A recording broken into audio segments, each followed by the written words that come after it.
પાસે કાંઈ આવે છે? નહીં. તમારી પાસેથી મારી પાસે કાંઈ નથી આવતું. તો તમે લખવામાં ધ્યાન હતું, હવે થોડીક વાર અહીંયા ધ્યાન રાખો તો જ સમજાશે. સ્થાપિત મૂલ્ય હું કહું છું એટલે મેં એવું કીધું કે મારી અંદર કોઈ એક નિશ્ચિત સ્થિતિને વર્ણવે છે.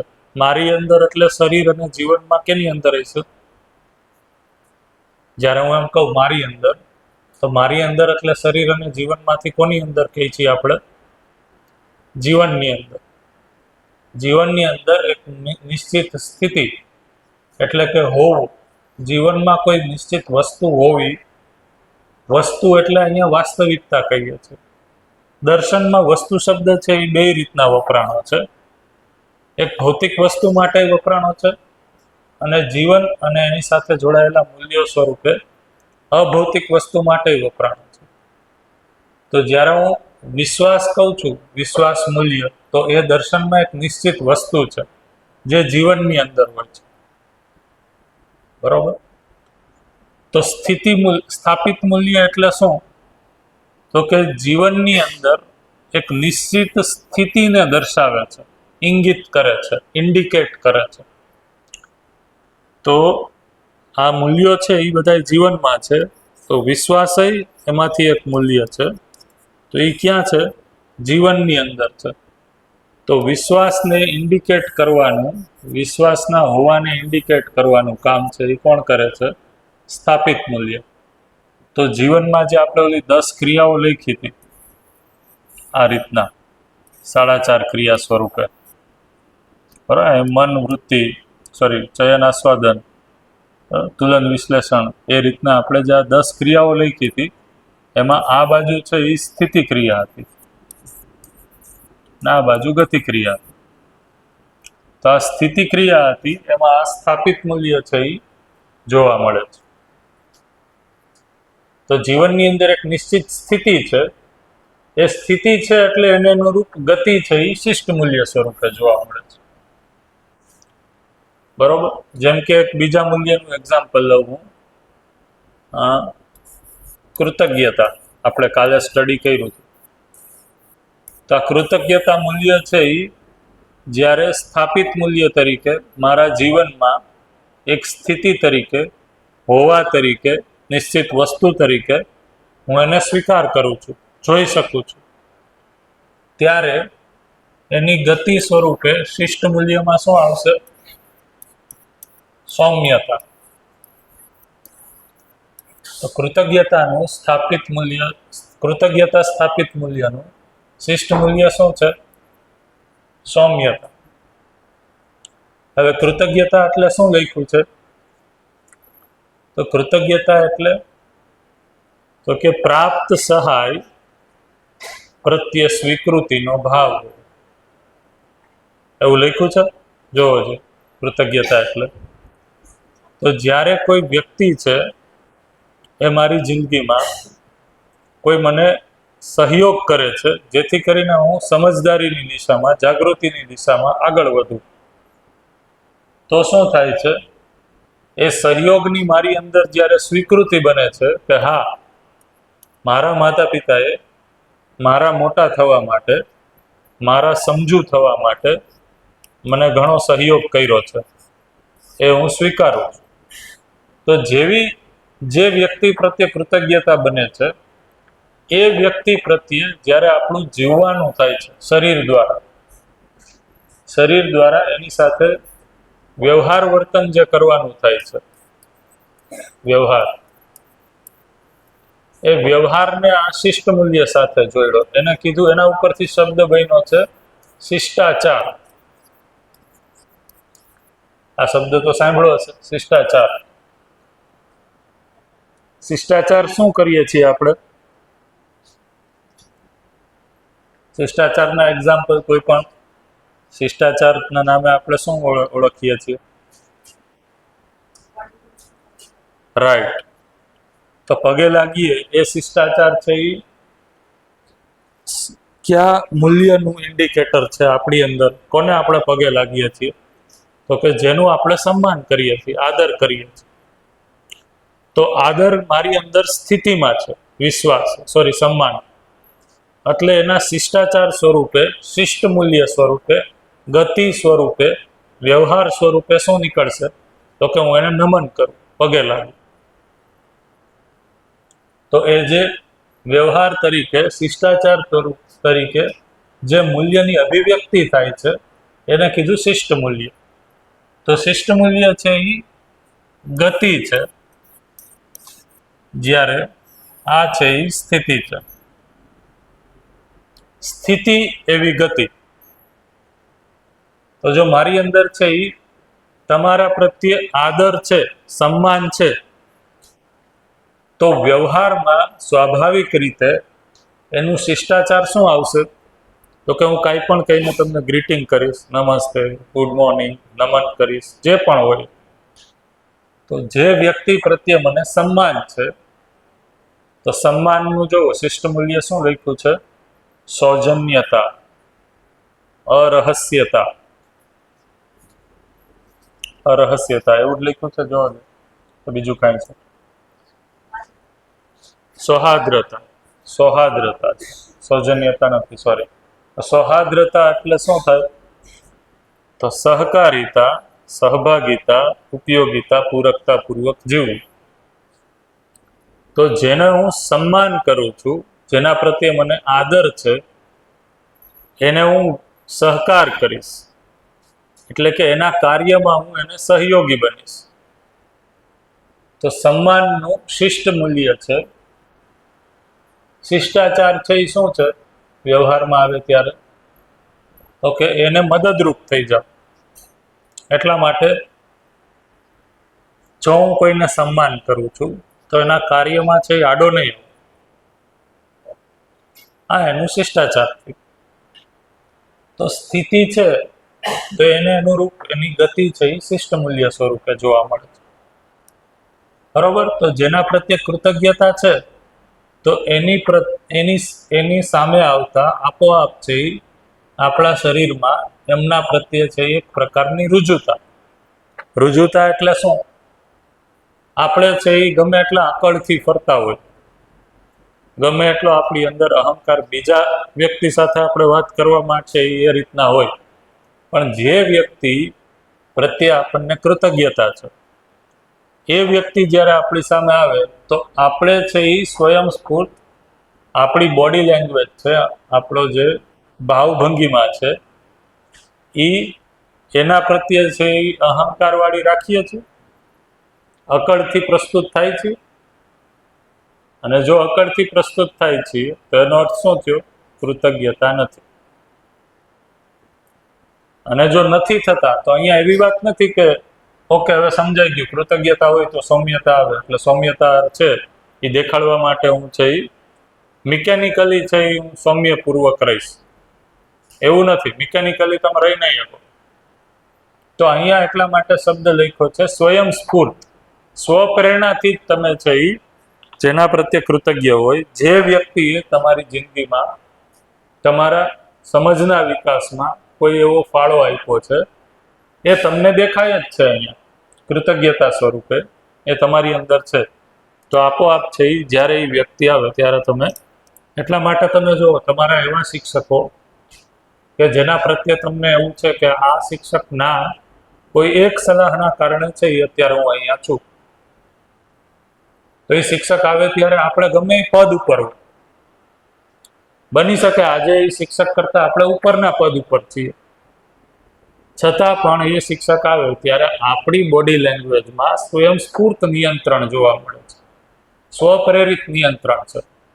એ કોઈ એના પદના કારણે નથી, પણ એણે શિક્ષક તરીકે જે તે સમયે મારા જીવનમાં જે સમજના અર્થમાં સહયોગ કર્યો હતો એની મારી અંદર કૃતજ્ઞતા સ્વરૂપે સ્વીકૃતિ છે. અને એ સ્વીકૃતિના કારણે આપોઆપ છે શિષ્ટાચારમાં, શિષ્ટ મૂલ્ય તરીકે વ્યવહારમાં સૌમ્યતા જોવા મળે છે. અને જ્યારે છે એ વ્યવહારમાં આ મૂલ્યો જોવા નથી મળતા ત્યારે એનો અર્થ શું સમજવાનો? તો કે સ્થિતિમાં એ સ્થાપિત મૂલ્ય નથી. એનો અર્થ શું સમજવાનો? તો કે આપણી સ્થિતિ ઉપર જે તે સંબંધીએ કામ કર્યું નથી, એટલા માટે એ સ્થિતિ નથી. એટલે કાલે કૃતજ્ઞતા સમજાવતા હતા ત્યારે મેં એક્ઝામ્પલ આપ્યું હતું, યાદ હોય તો, કે એક મા બાપની બે સંતાન એ મા બાપની સામે જ પ્રોપર્ટીને લઈને વાદ વિવાદ કરે છે કે ઝઘડો કરે છે, તો પ્રોપર્ટી મોટી વસ્તુ છે કે એની સામે એના પપ્પા બેઠા છે, માતા પિતા બેઠા છે, એમના પ્રત્યેનો એમને આદર સત્કાર એ મોટી વસ્તુ છે. તો જ્યારે પ્રોપર્ટી મોટી થઈ ગઈ એનો અર્થ શું થયો? કૃતજ્ઞતા નથી. એટલે તો એની પ્રેઝન્ટ છે છતાંય અયોગ્ય વ્યવહાર કરે છે, એ કૃતજ્ઞતા નથી. તો કૃતજ્ઞતાનો વિરોધી છે કૃતઘ્નતા. કૃતઘ્નતા. એવી જ રીતના તમે જુઓ તો બીજું એક એક્ઝામ્પલ અહીંયા લખી દઉં. એક સ્થાપિત મૂલ્ય બીજું આપણે કાલે સમજાતા એ હતું મમતા. તો મમતા છે એ ધારો કે સ્થાપિત મૂલ્ય છે, મમતા. તો મમતાનું શિષ્ટ મૂલ્ય શું છે? તો ઉદારતા. તો મમતા મારી અંદર સ્થિતિ સ્વરૂપે છે, તો ગતિ સ્વરૂપે શું આવશે? તો કે તન મન ધન નું અર્પણ સમર્પણ.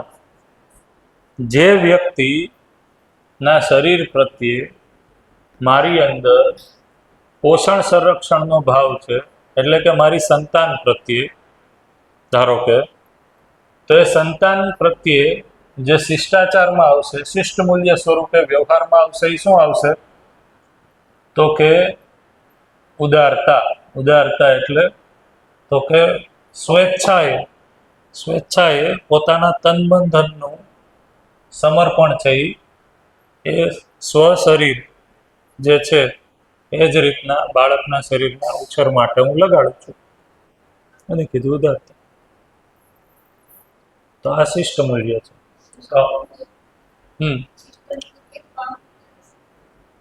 ભાવ મૂલ્ય એવો કોઈ શબ્દ નથી. બે ક્યાં બોલો? ના, એ શિષ્ટ મૂલ્ય જ રહેશે. ભાવ મૂલ્ય નહીં, એ શિષ્ટ મૂલ્ય સહજતા છે. હા, શબ્દ છે એ ભાવ મૂલ્ય ક્યાંય નથી. સ્થાપિત મૂલ્ય છે, શિષ્ટ મૂલ્ય છે. તો નવ સ્થાપિત મૂલ્ય છે, એ સ્થિતિમાં છે, એટલે ગતિ સ્વરૂપે શિષ્ટ મૂલ્ય છે એ જોવા મળે છે શિષ્ટાચારમાં. તો આ એક કન્સેપ્ટ છે એ તમને બધાને કહેવાનો હતો, જે કાલે આપણે ડિસ્કસ કર્યું હતું એના ઉપરથી. સ્થાપિત મૂલ્ય એટલે શું અને શિષ્ટ મૂલ્ય એટલે શું. તો હવે આપણે છે એ જો સમજવાની શરૂઆત કરીએ તો સમજનો કન્ટેન્ટ કેટલો છે ટોટલ એ આપણે કીધું. તો એમાં કીધું કે 4 અવસ્થા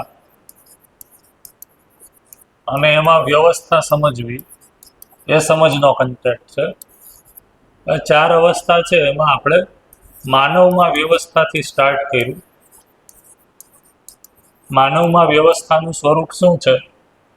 માનવ છે એ જ્યારે પોતાને શરીર માનીને જીવે છે ત્યારે વ્યવસ્થા છે કે અવ્યવસ્થા? માનવ છે એ પોતાને ખાલી શરીર માનીને જીવે છે ત્યારે વ્યવસ્થા છે કે અવ્યવસ્થા? અવ્યવસ્થા છે. કઈ રીતના અવ્યવસ્થા છે? તો કે શરીર માનીને જીવવાથી મારી જે પણ અપેક્ષા છે, જે 2 કેટેગરીમાં છે, એક ભાવનાત્મક છે અને એક છે એ ભૌતિક છે.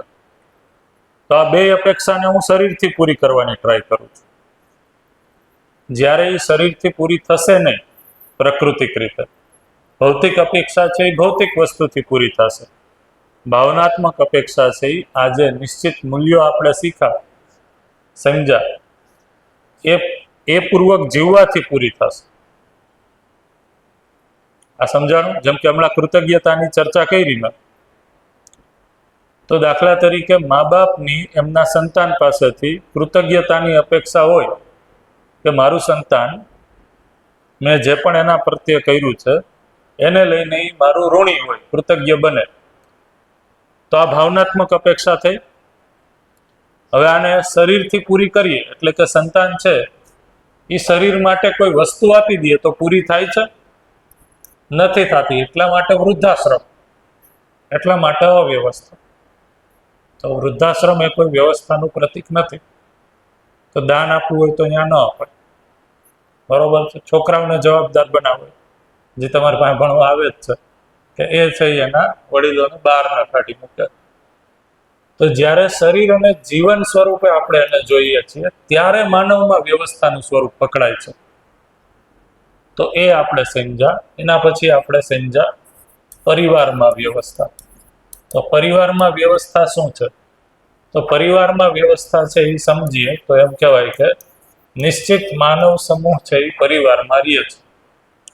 આ માનવ વચ્ચે છે એ કોઈને કોઈ સંબંધ છે. અને આ સંબંધ એટલે શું? તો કે સંબંધ એટલે જ મૂલ્યોના અર્થમાં અપેક્ષા. તો જ્યારે હું આ સંબંધને સમજીશ અને એ હરેક સંબંધમાં કોઈ ફિક્સ એટલે કે નિશ્ચિત મૂલ્ય છે, એ મૂલ્યને હું નિભાવી શકીશ, તો આ સંબંધ છે એ સફળ થશે. એટલે પરિવારમાં વ્યવસ્થા જોવા મળશે. અત્યારે તો જ્યારે હું સંબંધને સમજતો નથી એટલે મૂલ્ય ખબર નથી પડતી, એટલા માટે મૂલ્યનો નિર્વાહ નથી થતો. એટલા માટે પરિવાર વ્યવસ્થા છે કે અવ્યવસ્થા? અવ્યવસ્થા છે. ભાગાભાગી દોડાદોડી એની જ છે ને. કારણ કે પરિવારમાં જે નિશ્ચિત માનવ સમૂહો રહે છે એની કંઈક નિશ્ચિત મૂલ્યોના અર્થમાં, ભૌતિક જરૂરિયાતો પૂરી કરવાના અર્થમાં છે એ ભાગીદારી છે. એ ભાગીદારી ઓળખતા નથી, એટલા માટે અવ્યવસ્થા છે, અપરાતપરી છે. તો એમાં આપણે આ 9 મૂલ્યો જોયા, 9 મૂલ્યોનો સ્ટડી કર્યો. હવે આ જે સંબંધ છે એને આપણે 7 સંબંધને જોઈએ. અને આ 7 સંબંધ પૂરા થાય પછી નેક્સ્ટ સિલેબસમાં શું છે? પરિવારમાં વ્યવસ્થા પછી સમાજમાં વ્યવસ્થા. સમાજમાં વ્યવસ્થાનું સ્વરૂપ શું છે? અને એના પછી છે અસ્તિત્વમાં વ્યવસ્થાનું સ્વરૂપ શું છે? તો આ જે 7 દિવસની શિબિર છે એમાં આપણે આ સમાજમાં વ્યવસ્થા છે એને ડિટેલમાં નહીં લઈ શકીએ, બરોબર? કારણ કે થોડોક સમય 7 દિવસ પ્રમાણે ઘટ્યો છે આપણે. તો સમાજમાં વ્યવસ્થાથી બહુ આપણને અત્યારે ડિસ્ટર્બન્સ એટલું બધું ખાસ નથી, જો આપણે આ 2 જગ્યાએ વ્યવસ્થાને છે એ હરખાઈ સમજી લઈ તો. અને ત્રીજું આપણે ચોથું છે એને થોડુંક સમજશું, કારણ કે એનો આપણે ડગલે ને પગલે ઉપયોગ કરીએ છીએ. જો એને સમજી લેશું, બરોબર, તો એના કારણે છે એ મારું જે અહીંયા અવ્યવસ્થાનું સ્વરૂપ છે એને હું સુધારી શકીશ. મારા હાથમાં છે, પરિવારમાં હાથમાં છે. પાછા ક્યારેક આપણે લોંગ ટાઈમ માટે મળશું ત્યારે સમાજમાં વ્યવસ્થાનું સ્વરૂપ શું છે એ જોશું. અથવા તમને ઈચ્છા હોય તો તમે શિબિર કરવા માટે ક્યાંય જઈ શકો. તો અત્યારે આપણે પરિવારમાં વ્યવસ્થામાં શું બાકી છે? 7 સંબંધ બાકી છે એને આપણે જોઈએ. તો અત્યારે થોડુંક હું ક્વિકલી જ લઉં છું, બહુ ડિટેલમાં આપણે એને નથી લેતા. તો 7 નિશ્ચિત સંબંધો છે.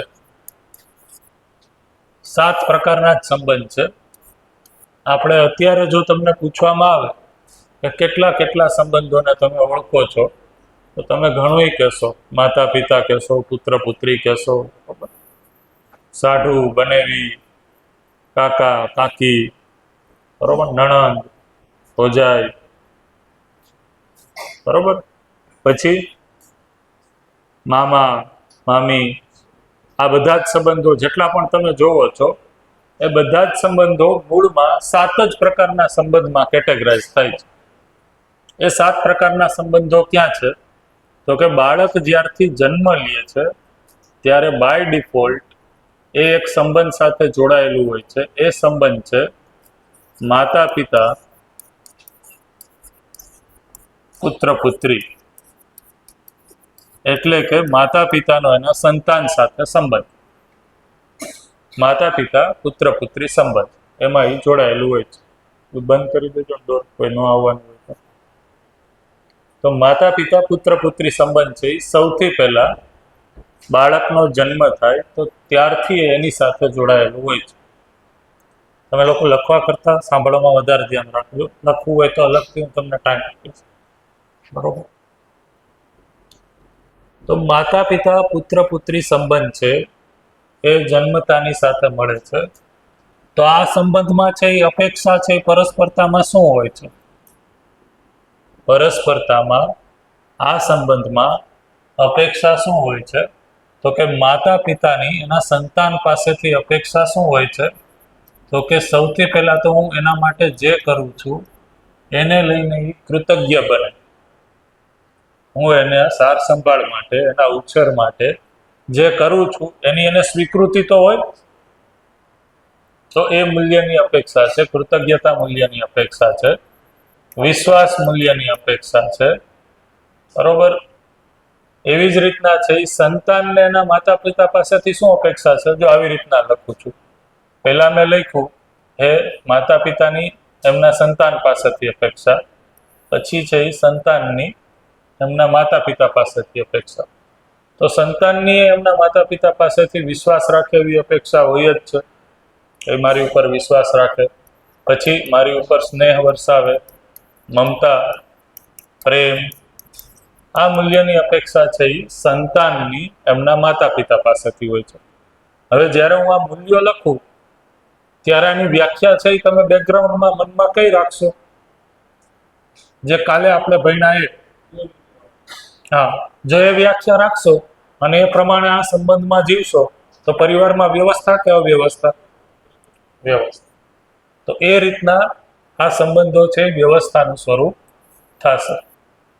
જેવું હજી મેં કીધું એમ કે આ વખતે આપણે આ સંબંધોને ડિટેલમાં નથી લેતા, પણ અધરવાઇઝ એક દિવસ કાલે આપણે કેમ 2 દિવસ જેવી મૂલ્ય ઉપર ચર્ચા કરી, એમ એક દિવસ છે સંબંધો ઉપર એ ચર્ચા થાય. પણ જો હવે તમને ઇન્ટરેસ્ટ હોય તો તમે લોકો તમારા ઇન્ટરેસ્ટ પ્રમાણે ઘણા બધાના રેકોર્ડિંગ છે નેટ ઉપર અવેલેબલ છે શિબિરના, તો એ રેકોર્ડિંગ જોઈ શકો. હિન્દીમાં છે એ સોમભાઈના છે, બીજા ઘણા બધા પ્રબોધકોના છે, એ રેકોર્ડિંગ તમે જોઈ શકશો. બરોબર. ગુજરાતીમાં છે એ અમારી આત્મીયની ટીમમાંથી અમુક મિત્રો છે અને ગુજરાતીમાં સેશન લીધા છે, તો એમના પણ તમે રેકોર્ડિંગ છે એ મળી જશે, જોઈ શકો છો. એમાં સંબંધો ઉપર સારી ચર્ચા થઈ છે. માતા પિતા પુત્ર પુત્રી સંબંધ પછી સંતાન જેમ મોટું થાય એવું નેક્સ્ટ છે એ કયા સંબંધમાં આવે છે? તો એ આવે છે એના જ સંતાન, સોરી, એના જ ઘરમાં એના જે ભાઈ અને બહેન છે, જે માતા પિતાની બીજી સંતાન છે, એની સાથે જે સંબંધ છે એ ભાઈ બહેન સંબંધ છે. ભાઈ બહેન સંબંધ છે. તો માતા પિતા સંબંધ છે એનો હેતુ છે એ પોષણ સંરક્ષણ છે. પોષણ સંરક્ષણ છે. એવી રીતના ભાઈ બહેન સંબંધનો હેતુ છે એ તો કે ઉત્થાન અથવા તો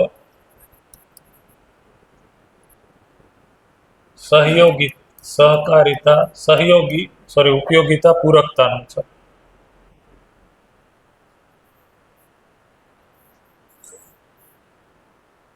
ઉત્થાન એટલે જાગૃતિના અર્થમાં છે, ઉપયોગિતા પૂરકતાનો છે. આ હેતુ છે. આ હેતુ લખું છું આ સંબંધનો. અને પછી હવે એમાં મૂલ્યોની અપેક્ષા કઈ કઈ છે? તો ભાઈ બહેન પાસેથી પરસ્પરતામાં ભાઈ બહેન સંબંધ એટલે 3 આવી જશે. જો 2 માતા પિતાને 2 ભાઈ જ હોય તો ભાઈ ભાઈ સંબંધ આ જ કહેવાય. 2 દીકરીઓ હોય તો બહેન બહેન સંબંધ આ જ કહેવાય. એક દીકરો ને એક દીકરી હોય તો ભાઈ બહેન સંબંધ. તો આ બેયમાં છે પરસ્પરતામાં અપેક્ષા શું હોય છે ભાઈ બહેન સંબંધમાં? તો કે ભાઈ બહેન સંબંધમાં પરસ્પર અપેક્ષા વિશ્વાસની છે, સ્નેહની છે, મમતાની છે અને વાત્સલ્યની છે. કારણ કે તમે જોયું હોય તો ભાઈ બહેન સંબંધમાં પણ જે બહેન કે ભાઈ મોટા હોય એ છે એ એક પ્રકારના વાત્સલ્યનું પિતાતુલ્ય કામ પણ કરે છે, એટલા માટે એમાં વાત્સલ્ય મૂલ્યની પણ અપેક્ષા છે. તો આ થયું ભાઈ બહેન સંબંધ. તો એક પરિવારમાં સૌથી પહેલા મૂલ્યની અનુભૂતિ જો કોઈ માનવ સંતાનને થતી હોય તો એ માતા પિતા સંબંધોમાં આ મૂલ્યો પૂર્વક એને અનુભૂતિ થાય છે કે આ મૂલ્યો છે. જેવું એને એના જેવું જ આ જ માતા પિતાનું બીજું સંતાન મળે છે તો એમાં એને ભાઈ બહેન સંબંધમાં આ મૂલ્યોની અનુભૂતિ થાય છે. હવે માનવ સંતાન મોટું થાય છે એટલે આસપડોશમાં રમવાનું ચાલુ કરે છે, ભણવાનું સ્ટાર્ટ કરે છે. તો ત્યાં એને છે એના ઘરના જ ભાઈ બહેન નહીં, આ છે એ સહોદર છે, એક જ ઉદરથી જન્મેલા સંતાન છે.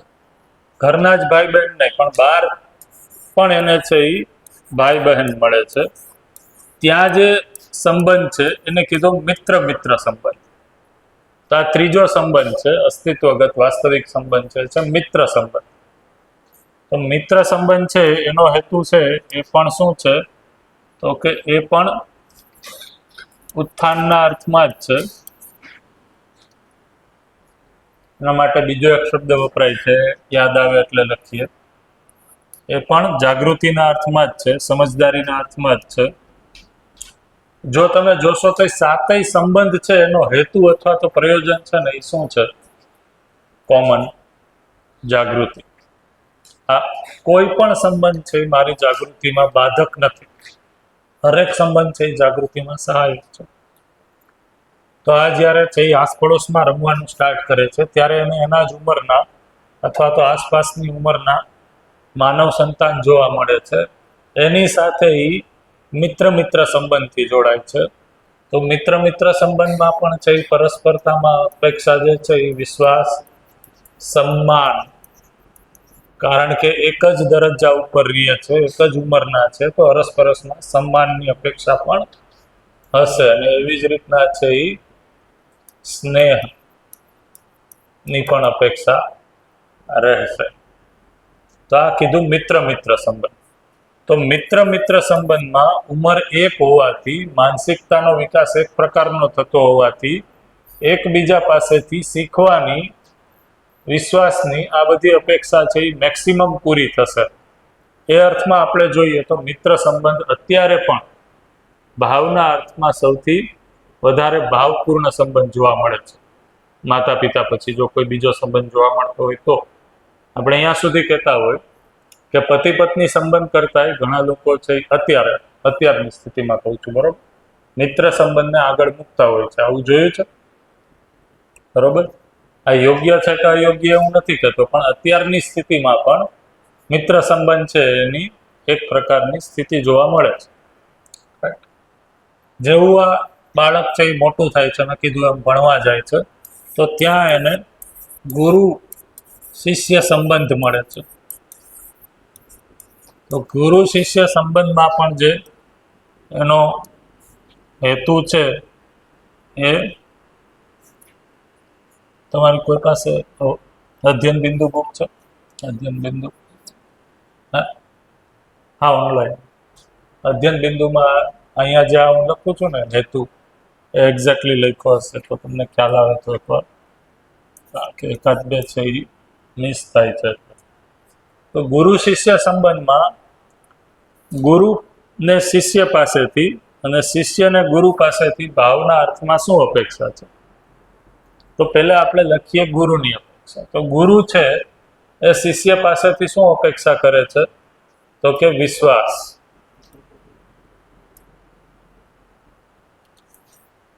બરોબર. તો પહેલી અપેક્ષા છે એ છે વિશ્વાસ. બીજું છે શિષ્ય છે જે પણ એને હું સમજાવું છું એના પ્રત્યે કૃતજ્ઞતા. તો વિશ્વાસ, કૃતજ્ઞતા અને સન્માન, આ અપેક્ષા હોય છે ગુરુની શિષ્ય પાસેથી, કે જે પણ હું સમજાવું એના પ્રત્યે એ કૃતજ્ઞ રહે, સન્માન કરે, વિશ્વાસપૂર્વક સમજે. જ્યારે આ મૂલ્યનો નિર્વાહ છે એ શિષ્ય કરે છે ત્યારે ગુરુ શિષ્ય સંબંધ છે એ ચરિતાર્થ થાય છે. એવી જ રીતના ગુરુ પાસેથી